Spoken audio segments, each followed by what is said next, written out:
The U.S. will take over the Gaza Strip, and we will do a job with it, too. We'll own it and be responsible for dismantling all of the dangerous unexploded bombs and other weapons on the site, level the site and get rid of the destroyed buildings, level it out, create an economic development that will supply unlimited numbers of jobs and housing for the people of the area. He's the first foreign head of state to visit during our administration, and Bibi, I want to say it's an honor to have you with us. Over the past 4 years, the U.S. and the Israeli alliance has been tested more than any time in history.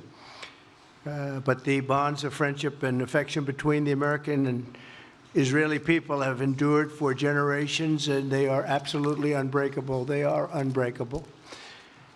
I'm confident that under our leadership, the cherished alliance between our two countries will soon be stronger than ever. We had a great relationship. We had great victories together 4 years ago. Not so many victories over the past 4 years, however. Over the past 16 months, Israel has endured a sustained, aggressive, and murderous assault on every front, but they fought back bravely. You see that and you know that. What we have witnessed is an all-out attack on the very existence of a Jewish state in the Jewish homeland. The Israelis have stood strong and united in the face of an enemy that has kidnapped, tortured, raped, and slaughtered innocent men, women, children, and even little babies.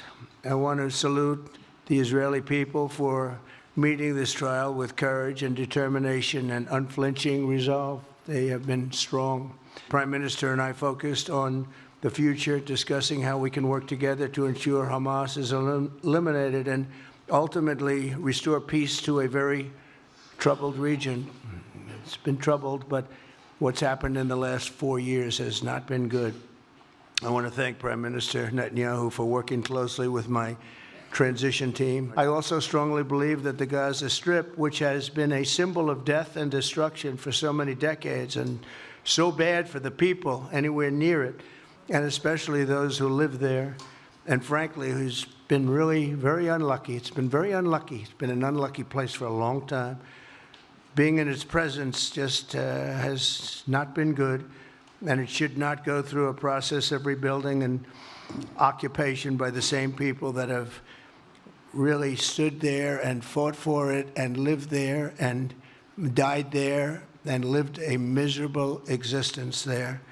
Instead, we should go to other countries of interest with humanitarian hearts, and there are many of them that want to do this, and build various domains that will ultimately be occupied by the 1.8 million Palestinians living in Gaza, ending the death and destruction and, frankly, bad luck. This can be paid for by neighboring countries of great wealth. It could be 1, 2, 3, 4, 5, 7, 8, 12. It could be numerous sites, or it could be one large site. But the people will be able to live in comfort and peace. The only reason the Palestinians want to go back to Gaza is they have no alternative. It's right now a demolition site. This is just a demolition site. Virtually every building is down. They're living under fallen concrete that's very dangerous and very precarious. They instead can occupy all of a beautiful area with homes and safety, and they can live out their lives in peace and harmony instead of having to go back and do it again.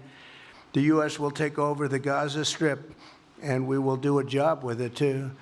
We'll own it and be responsible for dismantling all of the dangerous unexploded bombs and other weapons on the site, level the site and get rid of the destroyed buildings, level it out, create an economic development that will supply unlimited numbers of jobs and housing for the people of the area. Do a real job. Do something different. Just can't go back. If you go back, it's going to end up the same way it has for 100 years. Plans to visit Israel soon? To visit where? Israel and Gaza. Oh, well, I love Israel. I will visit there, and I'll visit Gaza, and I'll visit Saudi Arabia, and I'll visit other places all over the Middle East. The Middle East is an incredible place, so vibrant, so it's just one of the really beautiful places and with great people. And I think a lot of bad leadership has taken place in the Middle East that's allowed this to happen. It's just terrible. And that includes on the American side, by the way. We should have never gone in there a long time ago, spent trillions of dollars and created so much death.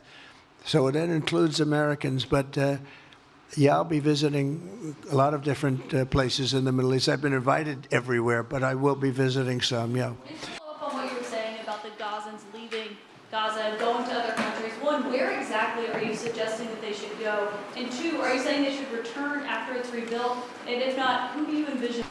I envision a world, people living there, the world's people.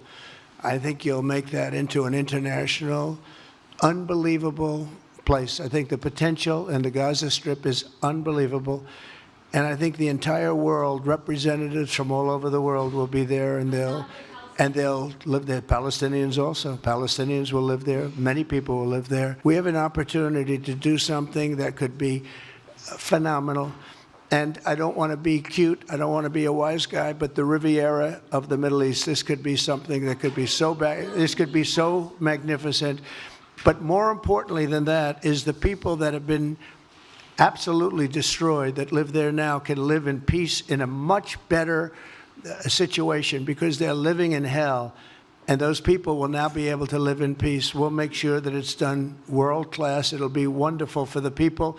Palestinians, mostly we're talking about. We're in phase 2 now. So we're in day 17 of phase 2. The National Security Advisor and me with Prime Minister Netanyahu and Ron Dermer last night went over guidelines and parameters pursuant to which we're going to be engaging on the policy talks.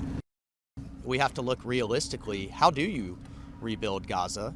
What does that look like? What's the timeline? I think a lot of people were looking at very unrealistic timelines. We're talking 10, 15 years, not the 5 years. And so that is what.